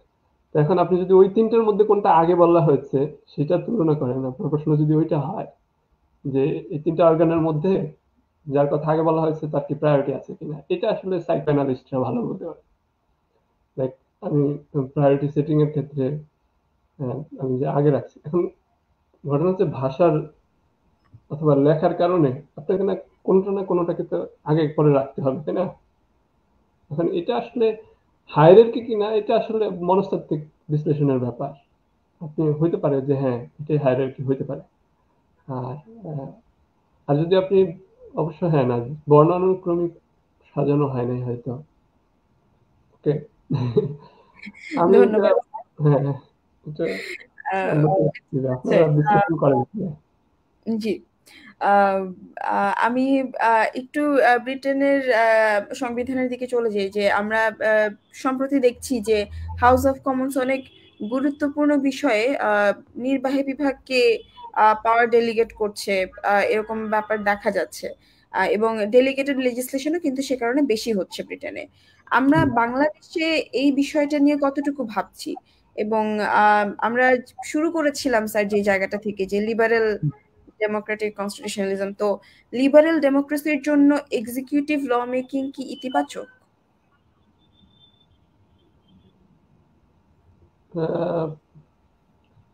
এটা ওকে। প্রথম প্রশ্ন হচ্ছে ডেলিগেটেড লেজিসলেশন। বাংলাদেশে যত আইন আছে আমরা তো শুধুমাত্র মূল আইনগুলো না বলি, কিন্তু ধরেন বাংলাদেশের আইনের ফ্লেশ গুলা বা ডিটেইলস গুলা এগুলো তো সব রেগুলেশনস নোটিফিকেশনস এগুলো থেকে আসে। মানে কনস্টিটিউশনের যে ডেফিনেশন আছে এখানে লয়েড ডেফিনেশন যেটা আছে 153-তে সেখানে আপনি পাবেন। তো ওই বাই ল নোটিফিকেশন রেগুলেশন এগুলো অনেক মানে আমরা সেকেন্ডারি লেজিসলেশন কিংবা ডেলিগেটেড লেজিসলেশন আছে। তো এখন এটা দরকার হয়ে পড়ছে আর কি, মানে এটা অ্যাভয়েড করা কঠিন। প্রায় পৃথিবীর মনে হয় সব রাষ্ট্রই হলো প্রচুর পরিমাণে, মানে যতগুলো এই সেপারেশন অফ পাওয়ার বলি বা ডেমোক্রেটিক স্টেট বলি, লেজিসলেচার যেখানে পার্লামেন্ট যেখানে আছে সেখানেও প্রচুর পরিমাণে বিস্তারিত রুলস আছে। তো এখন এখানে ব্রিটেনের ধরেন একটা হলো যে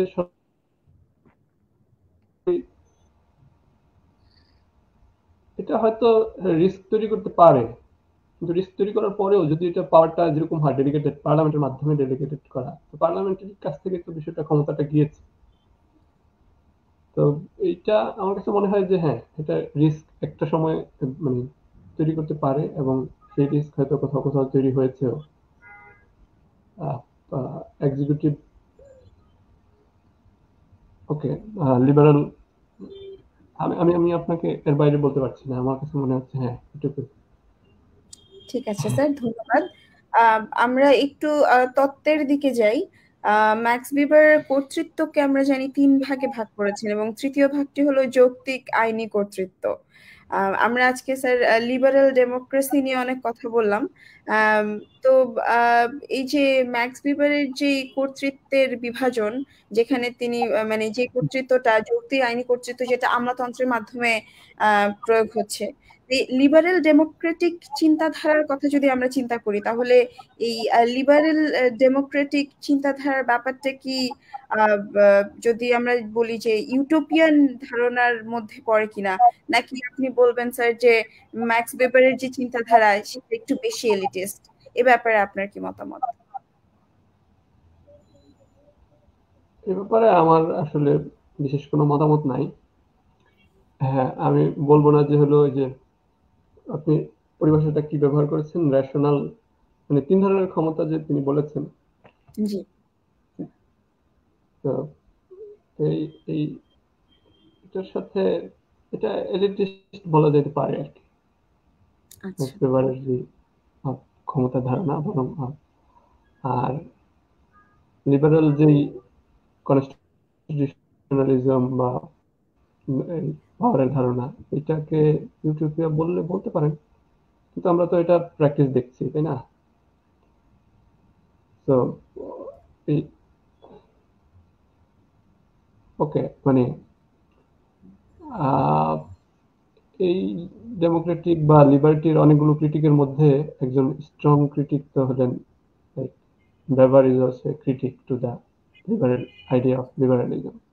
জি এখন এই দুইটাকে হ্যাঁ স্যার, আমার প্রশ্নটা আমি আরেকটু আসলে সহজ করে বলি। আমি আসলে জানতে চাচ্ছি আপনার কাছ থেকে যে আহ, আপনি যদি একটু ব্যাখ্যা করে বলতেন যে যদি আমরা লিবারেল ডেমোক্রেটিক চিন্তাকে ইউটোপিয়ান হিসেবেই ধরে নেই, জি সেক্ষেত্রে আমরা তো এটার প্রয়োগটা আসলে যেরকম দেখছি সেটা সম্ভবত আমাদের এই তত্ত্বের সাথে খুব একটা মিল বর্তমানে নেই।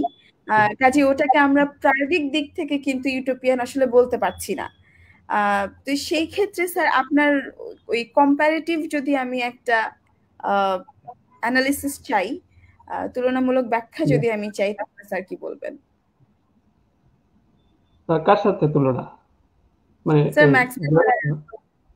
ব্যাপারের না আমি এই তুলনা করতে পারবো না। মানে আমার কাছে মনে হচ্ছে যে ধরেন আহ, এটা তো ইউটোপিয়ান বলা যেতে পারে, কিন্তু প্র্যাকটিসটা তো সবসময় আমি ওই মডেল ধরে কোনো একটা আইডিয়াল ধরে তো আমি আগাবো।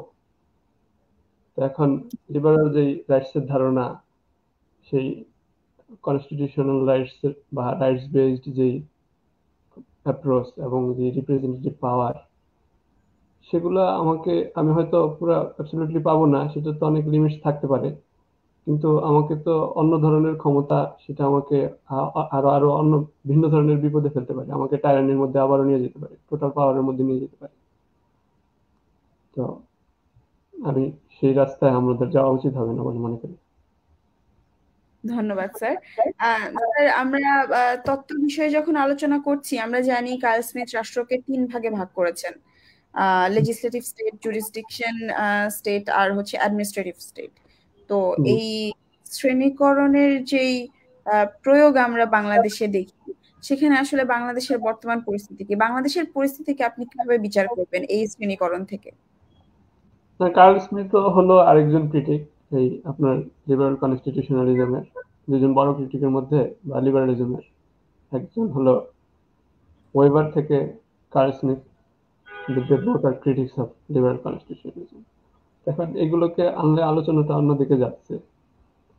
তো এই তুলনা তবে বাংলাদেশের কোন পাওয়ার স্ট্রাকচারকে আমি আমি ডিটেল আসলে বলতে পারবো না, কার্ল স্মিথের অ্যাডমিনিস্ট্রেটিভ স্টেটের কি কি ক্রাইটেরিয়া আছে, কিন্তু কারণ আমি তার শুধু পার্লামেন্টের যে ক্রিটিক বা লেজিসলেচারের ক্রিটিক সেটা পড়েছি।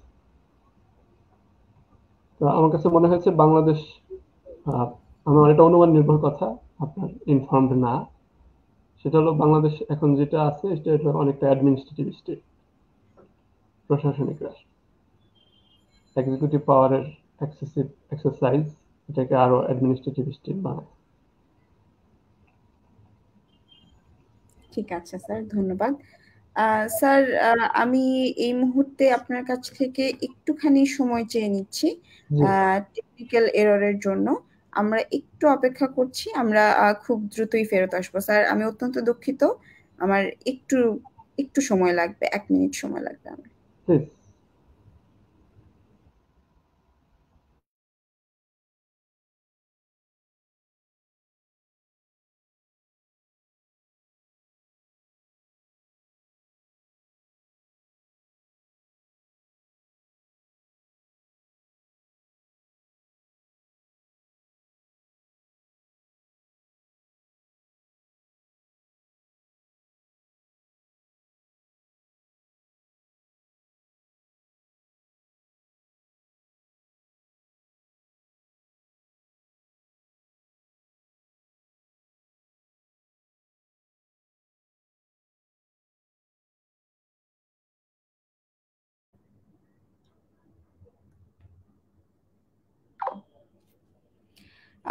দুঃখিত, আমাদের কারিগরি ত্রুটির জন্য আমাদের একটু সময় লাগলো।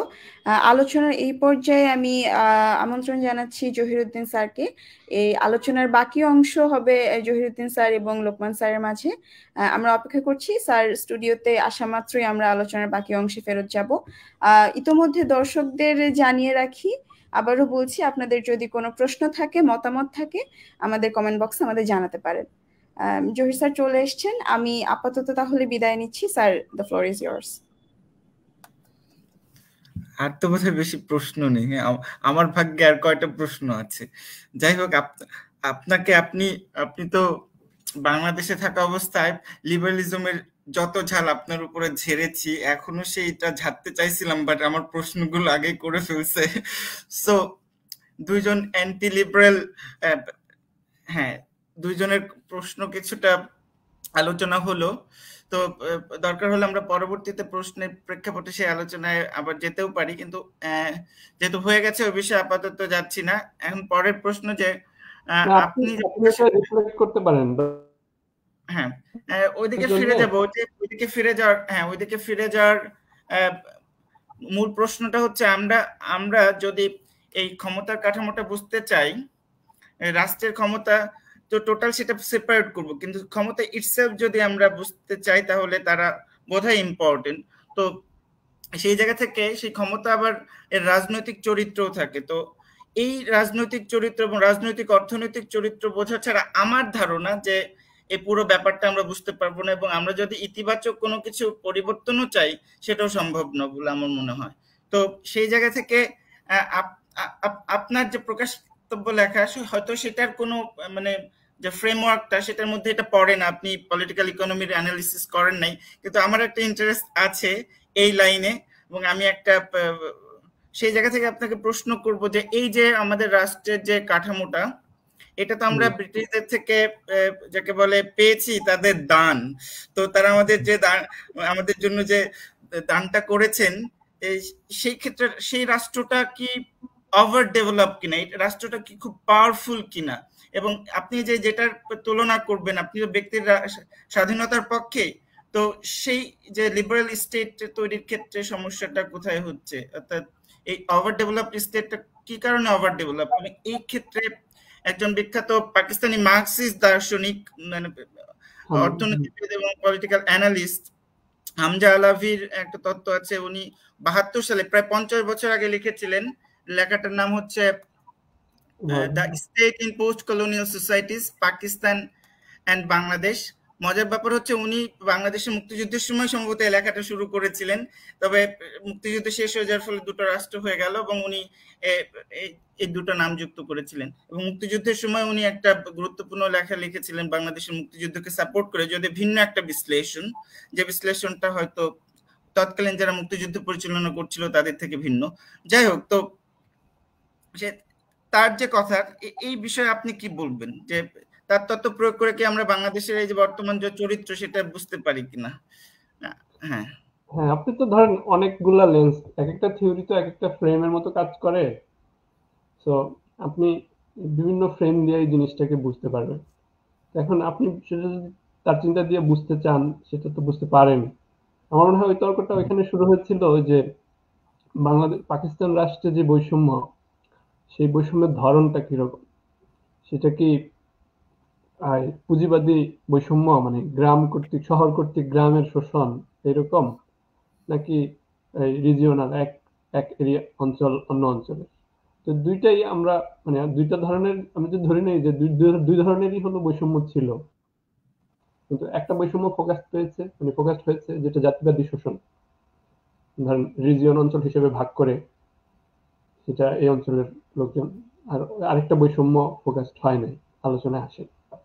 সেই জায়গা থেকে হয়তো এটার অন্তর্গত লিঙ্ক আছে যদি উন্নয়নের সাথে সম্পৃক্ত করেন। আর এখানে আমার কাছে মনে হচ্ছে এখানে আপনি যদি এই তর্কটা আনতে চান ওভার ডেভেলপড স্টেট, তাহলে স্টেট সংক্রান্ত যে কনসেপ্ট এর সাথে উনি স্টেট বলতে কি বোঝাচ্ছেন বা ডেভেলপ বলতে কি বোঝাচ্ছেন এটা যদি ক্লিয়ার করেন তাহলে হয়তো আমরা এটা ভালো বুঝতে পারবো। হ্যাঁ, স্টেট বলতে আমরা যেটা বুঝি, রাষ্ট্রের 3টা অর্গান থাকে, হ্যাঁ, এবং সেই অর্গান একটা ক্ষমতা তৈরি করে, ল তৈরি করে, সেটা এক্সিকিউট করে, এবং সেই অনুযায়ী ল অনুযায়ী বিচার হচ্ছে কিনা। উনি মার্কসিস্ট ভাষা এবং ওয়েস্টার্ন যে রাষ্ট্রগুলো, সেখানে যে রাষ্ট্র বলতে যা বোঝায় তাই বুঝিয়েছেন, এবং বুর্জোয়া ডেমোক্রেটিক স্টেট যেটা যে অর্থে বোঝায় সেই অর্থে বুঝিয়েছেন। তবে সেই অর্থে আমাদের সমাজ, উনি বলছেন যে আমাদের সমাজ এবং অর্থনীতি কম বিকশিত, রাষ্ট্রটা বিকশিত। এবং কি কারণে বিকশিত? কারণ যেটা 1757 সালের পরে যখন এই রাষ্ট্রটা ব্রিটিশদের হাতে তৈরি হচ্ছে আস্তে আস্তে, এবং সেক্ষেত্রে তাদের মূল ইয়াটাই ছিল ব্যুরোক্রেসি নির্ভর।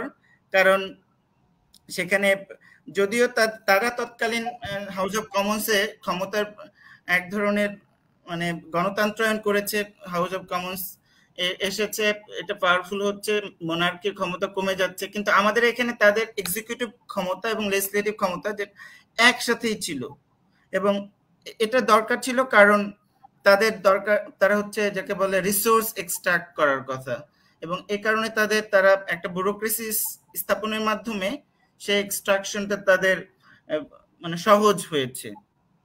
তো আপনি কি এটা মনে করেন যে এই কারণেই পরবর্তীতে রাষ্ট্রের চরিত্রটা এরকম হয়েছে, এবং আমাদের যেহেতু আর্থসামাজিক অবস্থা আমরা ওই মডেলের থেকে ভিন্ন কিছু করি নাই, সুতরাং আমাদের রাষ্ট্রটা সে কারণেই বেশি পাওয়ারফুল এবং জনগণ সমাজ, এবং মজার ব্যাপার হচ্ছে সমাজটা দুর্বল। এক্ষেত্রে আর একটা ব্যাপার বলি, মজার ব্যাপার হচ্ছে আমাদের বামপন্থীরা বুর্জোয়া বলে গালি দেয়, কিন্তু আমি বুর্জোয়া খুঁজে পাই না। খুঁজে পেলে খুবই আনন্দিত হইতাম যে বাংলাদেশে আদৌ বুর্জোয়া আছে কিনা। তো এই ব্যাপারটা বোধহয় এই কারণে ঘটেছে। আপনার মন্তব্য কি ক্ষেত্রে? আপনি?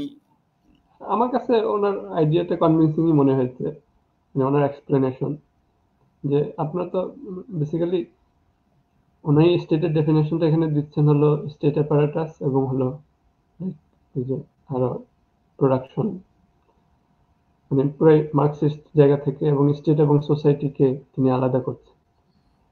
তো সোসাইটি মানে সমাজ পিছিয়ে আছে আর হলো রাষ্ট্র এগিয়ে আছে, এটা আমাকে আমি কনভিন্সিং। আমি মজার উদাহরণ আমার কাছে মনে হচ্ছিল যে এটা গরিবের ঘোড়া রোগ বলবেন কিনা আমি জানি না, এটা হইতে পারে। আরেকটা হচ্ছে যে এটা খুব সিম্পল উদাহরণ, দেখবেন যে আমাদের এটা আমরা সাধারণত ব্রিটিশ লিগেসি বলি বা কলোনিয়াল লিগেসি বলি, যে চামচ দিয়ে খাওয়া কিংবা প্যান্টের মধ্যে শার্ট গুজে দেওয়া, এই দুইটা যেখানে পাবেন রাষ্ট্রের, সেটা রাষ্ট্রের সমাজ থেকে দূরে। তো মানে এটাকে যদি আপনি ইন্ডিকেশন হিসেবে নেন, তাহলে মানে আমাদের যেই ব্যুরোক্রেসির ট্রেনিং, সেখানে ধরেন এই ট্রেনিংগুলো আছে, কিংবা উনি তো আসলে মিলিটারির কথা বলছিলেন, কারণ সাউথ এশিয়ান বাংলাদেশে এবং পাকিস্তানে দুইটা এরিয়ায় মিলিটারি রুল আসার একটা কারণ বা ব্যাখ্যাও হইতে পারে তার বক্তব্য। হ্যাঁ, এবং ওর পরেও এসেছে, পাকিস্তানে এসেছে, বাংলাদেশে দুর্ভাগ্যজনকভাবে এসেছে। তো এবং ওদের সাথে দেখবেন এই প্যান্টের ভিতর শার্ট গুজে দেওয়ার চামচ দিয়ে খাওয়ার পার্থক্য সমাজের সাথে আছে। যাই হোক, এইভাবে পার্থক্য হচ্ছে গভীরতর পার্থক্য হচ্ছে এটা তো যাকে বলে কসমেটিক জায়গা থেকে হলো, কিন্তু আমি এগুলোকে আমি ছোট সিম্বল দিয়ে আমি জিনিসটাকে ধরতে চাচ্ছি। তো এইভাবে ওনারা ওইটা যে বাংলাদেশে ওই রাষ্ট্র হয়তো ব্রিটিশদের মডেলে অনেক অগ্রসর কিংবা সমাজ অগ্রসর হয় নাই, তো এই জন্য এটা কাজ কম হয়েছে এখন পর্যন্ত। আপনি মনে হয় এর আগে মানে আমাদের যে ল, আমাদের যেই আইন কিংবা বিচার ব্যবস্থা, অনেকগুলো সিস্টেম, আপনি যে বঙ্গ মডেলের কথা বললেন, এগুলো তো সমাজের চাহিদা থেকে হয় না।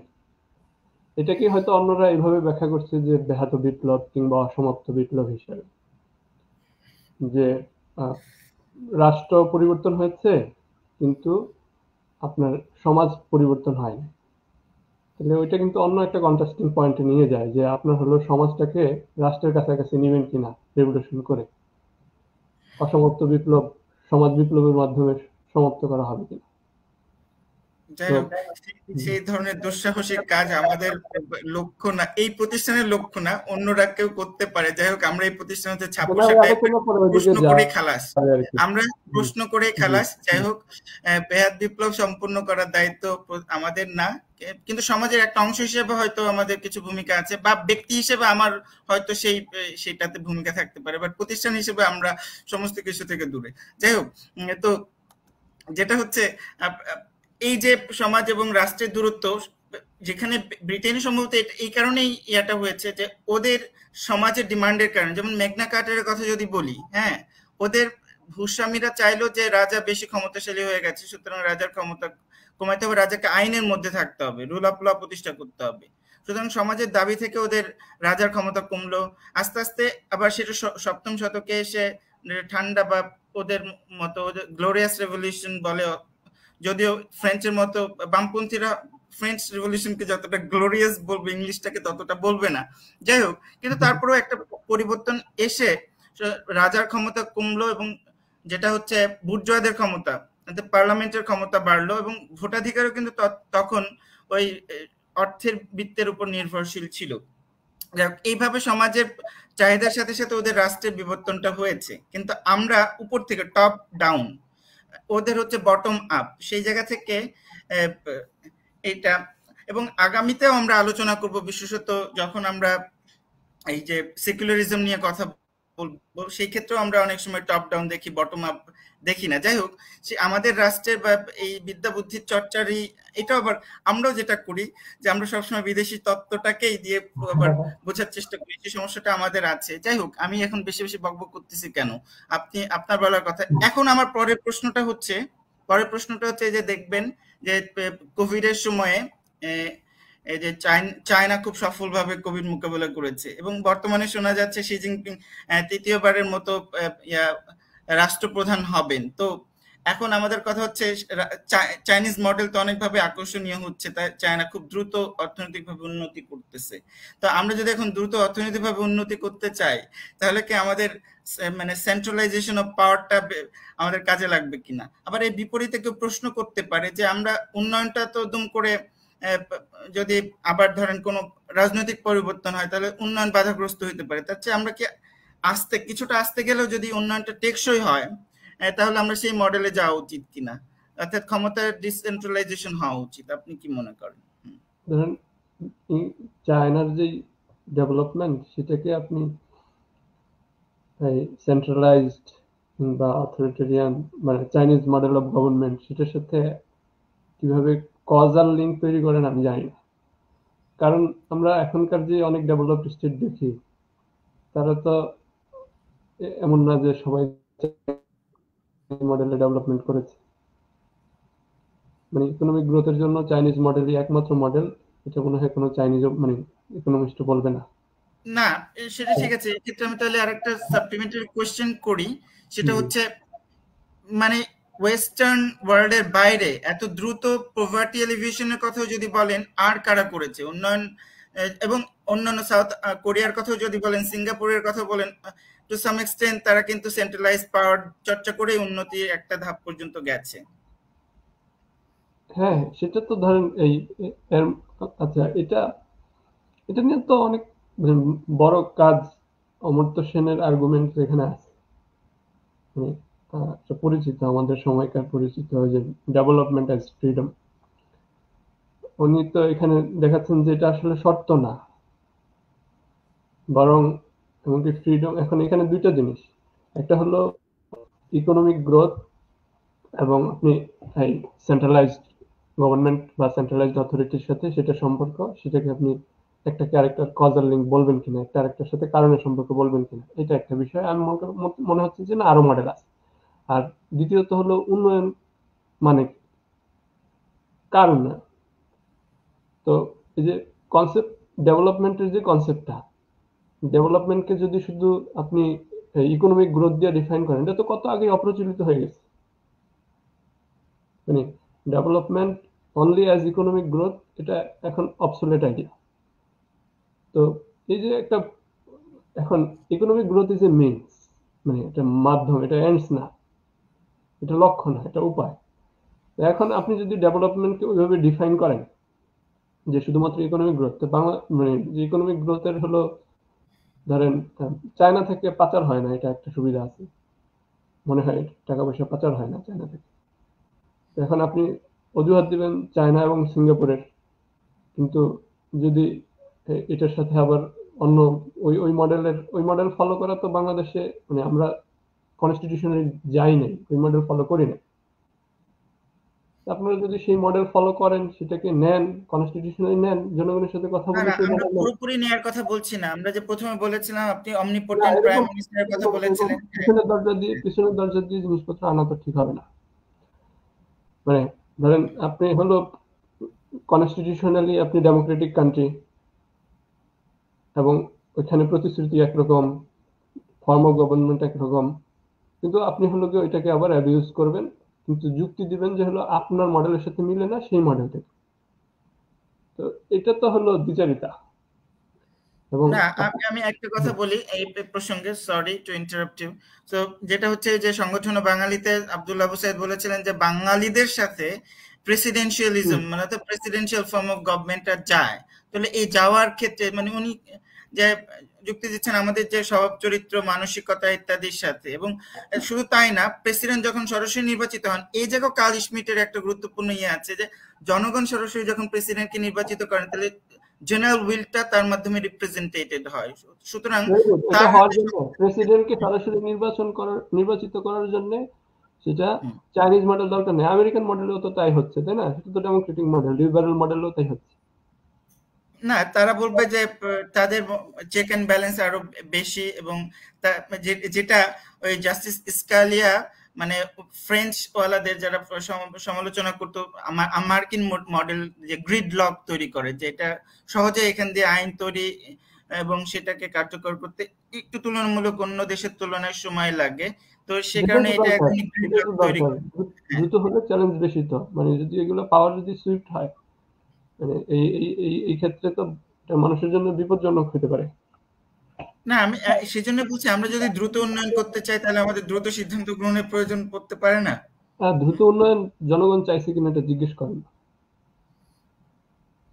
আচ্ছা, না ঠিক আছে, আমরা সেই তর্কে গেলে এখন এই তর্ক হলো যে উন্নয়ন দিয়ে এই জিনিসগুলোকে প্রথমত ইকোনমিক গ্রোথ উন্নয়ন না, এখন উন্নয়নের যে ডেফিনেশন সেটা তো হিউম্যান ডেভেলপমেন্ট।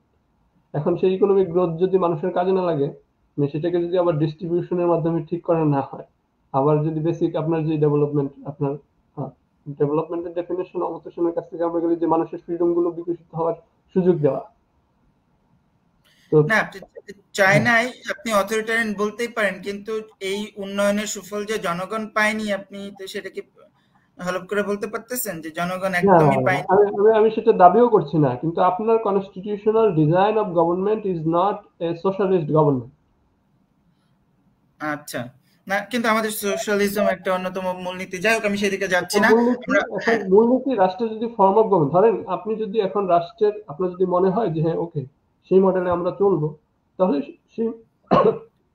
সেই মডেলে কনস্টিটিউশনাল প্রিন্সিপাল সেট করেন, সেরকম করে রাষ্ট্র জনগণের সাথে কথা বলে সেইভাবে চলতে চলে সেভাবে বানান।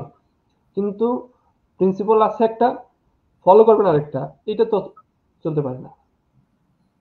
না ঠিক, সেটা প্রিন্সিপাল যদি একরকম থাকে সেরকমই হওয়া উচিত, বাট প্রিন্সিপালটা আমাদের তো ক্ষমতাটা মানে আছে। আপনিই বলছিলেন যে প্রাইম মিনিস্টারের অমনিপটেন্ট ক্ষমতা, তাহলে এই অমনিপটেন্ট ক্ষমতাটার কার্যকারিতা কি হতে পারে, ফাংশনটা কি হতে পারে, প্রয়োজনটা কি হতে পারে, সেটাই বোঝার চেষ্টা করছিলাম। আদৌ ইতিবাচক কোনো মানে এটার প্রভাব থাকতে পারে কিনা সেটাই আমরা বোঝার চেষ্টা করছিলাম। তো যাই হোক, এই বিষয়ে আপনি যথেষ্ট, আপনি আপনার লিবারেল যাকে বলে ফান্ডামেন্টালিজম থেকে আপনি মুড়বেন না, সুতরাং আমি আর আপনাকে ঘাটাচ্ছি না, আমরা অন্যদিকে যাচ্ছি। হ্যাঁ, অন্য প্রশ্নে যাচ্ছি। সেটা হচ্ছে এই যে কয়েকদিন আগে মে মাসেই ইউরোপিয়ান পার্লামেন্টে মাক্রো বলেছে যে যেহেতু চীন মানে খুব কোভিড খুব এফিশিয়েন্টলি হ্যান্ডেল করতে পেরেছে, এফিসিয়েন্সির একটা ব্যাপার আছে, মানে এই যে অ্যাডমিনিস্ট্রেটিভ ব্যুরোক্রেটিক স্টেপ বা অ্যাডমিনিস্ট্রেটিভ স্টেপ যেটা কার্ল স্মিথ বলছেন, সে এফিশিয়েন্ট বেশি। তো এইটা, এবং তিনি বলছেন আমরা এফিশিয়েন্ট হতে চাই আবার ডেমোক্রেটিক থাকতে চাই। তো এই দুটাকে কিভাবে মেলানো সম্ভব? এবং আরেকটা এটারই ধারাবাহিকতা একটা প্রশ্ন দাঁড়ায় যেটা খুবই গুরুত্বপূর্ণ, সেটা হচ্ছে আমরা ডেমোক্রেসি না টেকনোক্রেসি বা মেরিটোক্রেসি কোন দিকে যাব? যদিও চায়নার একটা ইয়ে আছে, তারা 1000 বছর ধরে মেরিটোক্রেসি চর্চা করে আসতেছে। যাই হোক, এটা একটা, এ ব্যাপারে আপনার মন্তব্যটা কি? এটা ওই যে আপনার আগের চিন্তার সাথে মিলান, যদি চায়নার আলোচনা আপনি বারবার আনতে চান, যদিও আমি চায়না সম্পর্কে ডিপলি হয়তো জানি না, অল্প কিছু পরিচয়, ভাষা জ্ঞান আমার, মানে সবকিছু তো আসলে সেই হিসেবে ভাষা যাই হোক। তো চায়নার সমাজের সাথে তার আইন কানুনের যে মিল এবং তারা যে সেটাকে করতে পেরেছে, সেটা না করে আপনি যদি সেই মডেলকে অনুসরণ করতে চান তাহলে তো ঝামেলা আছে। আপনি একটু আগেই তো যে সমাজ এবং রাষ্ট্রের সাথে সাউথ এশিয়ার যে দূরত্ব বা বাংলাদেশের যে দূরত্ব আছে, সেই সমাজ এবং রাষ্ট্রের সেই দূরত্বটা তো ওইখানে নাই। আমাদের যখন দূরত্ব আছে, তো আমরা ওই মডেলটাকে, আমাদের মডেলের সলিউশন না, তো এই অ্যাসপেক্টটা তখন ওভারলুক করা হবে। আর আপনি যে ইফিসিয়েন্সি এবং ডেমোক্রেসির সাথে যে তুলনার কথা বলেছেন, এটা তো তুলনার বিষয় না। মানে ধরেন আমাদের পার্লামেন্ট তো এফিসিয়েন্ট না, কিন্তু ডেমোক্রেসি, আমরা তো এফিসিয়েন্ট ডেমোক্রেসি। সব রাষ্ট্রে আমি যদি হুট করে ডেমোক্রেসি দিয়ে দিই সেটা যে এফিশিয়েন্ট হবে নট নেসেসারি। না, আমরা সেটা হুট করে তো আসেও নাই। আমাদের তো ডেমোক্রেটিক সংগ্রাম আপনারা ধরেন 52 থেকে শুরু হয়েছে, 52 থেকে শুরু হয়ে 71, মানে আমাদের যে দীর্ঘ বাঙালির রাষ্ট্র গঠনের সংগ্রাম, সেটা তো একই সাথে ডেমোক্রেটিক সংগ্রাম, গণতান্ত্রিক রাষ্ট্র গঠনের সংগ্রাম। এখন সেই ইতিহাসটাকে তো আমরা ওভারলুক করতে পারছি না। এবং তার আগের যে ব্রিটিশদের বিরুদ্ধে যে প্রতিরোধের ইতিহাস, চেষ্টা, সেটাও তো আপনি বলতে পারবেন না যে মানে ওইখানে ডেমোক্রেটিক রাইটসের অনুপস্থিতি ছিল। না, আপনি আপনার পক্ষে যুক্তি দিয়ে আপনার লিবারাল ডেমোক্রেসির পক্ষে আমি একটু আবার ওকালতি করি। হ্যাঁ, উকিলদের একটা সুবিধা, সে যে কোনো পক্ষে ওকালতি করতে পারে। যাই হোক, তো আমি লিবারাল ডেমোক্রেসি এফিশিয়েন্ট হওয়ার জন্য যেটা বলে ট্রান্সপারেন্সি ইত্যাদি, যে সুশাসন ইত্যাদি দরকার হয়, যদিও সুশাসন কথাটা অনেক বেশি যাকে বলে এনজিও টাইপের শব্দ। যাই হোক, তো আমরা এক ধরনের অ্যাকাউন্টেবিলিটি দরকার হয় মানে এফিসিয়েন্সির জন্য। সেই দিক থেকে হয়তো ডেমোক্রেসির গুরুত্ব একেবারে খারিজ করা যাবে না। তো এইটা আর কি। তো এই তো একটা প্রশ্ন, আমাদের মোটামুটি প্রশ্ন আমরা শেষের দিকেই চলে আসছি। এখন দর্শক আপনাদের প্রশ্ন থাকলে প্রশ্ন করতে পারেন, আর বাকি অংশটা পরিচালনার জন্য আমি মেহেরবাকে অনুরোধ করছি। আমি অফ চলে যাচ্ছি।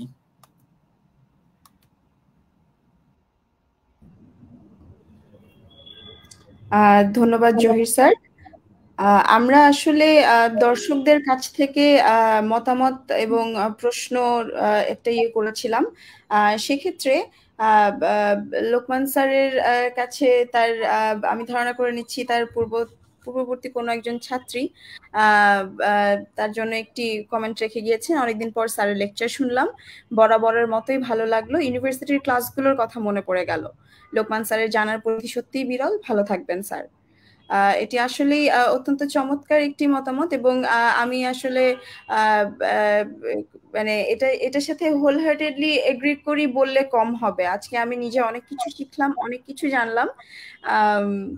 অসংখ্য ধন্যবাদ লোকমান স্যার আমাদের সাথে যুক্ত হয়ে এই আলোচনাকে ঋদ্ধ করার জন্য। আমরা আশা করি পরবর্তীতেও আমরা আপনাকে আমাদের সাথে পাবো।